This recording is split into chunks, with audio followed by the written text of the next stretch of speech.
सजा के लाने हो मोर मैया आरती के थाली, सजा के लाने हो मोर माता आरती के थाली। सुघर सुघर फूल पान संग हो,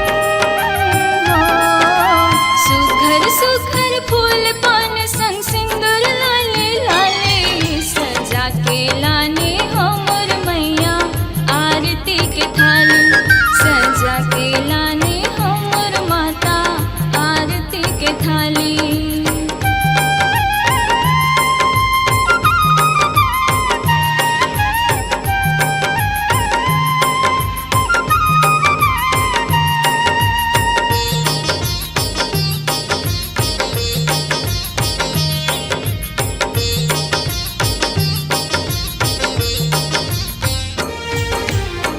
जग जननी दुर्गा मैया आदि शक्ति महारानी, सकल जगत के सृजन करता जय मां अम्बे भवानी।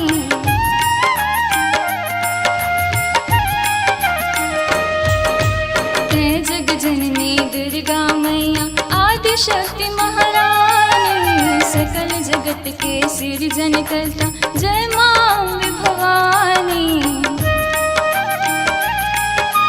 अक्षत चावल हल्दी कुमकुम,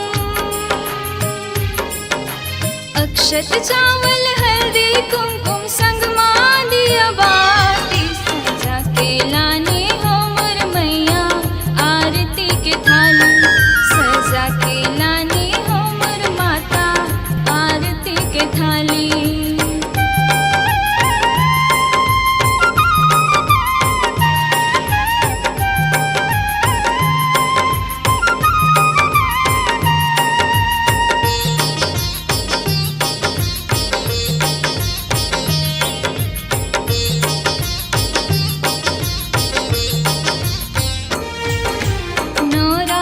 नौ रूप के मैया महिमा हव भारी, दया धर्म और प्रेम भाव की माता करे संचारी।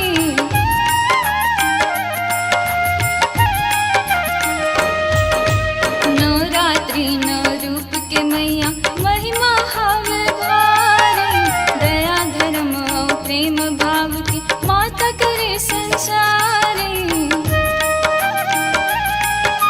जय महागौरी जय महालक्ष्मी हो, जय महागौरी जय महालक्ष्मी जय मां महाकाली, सजा के लाने हो मोर मैया आरती के थाली, सजा के लाने हो मोर माता आरती के थाली।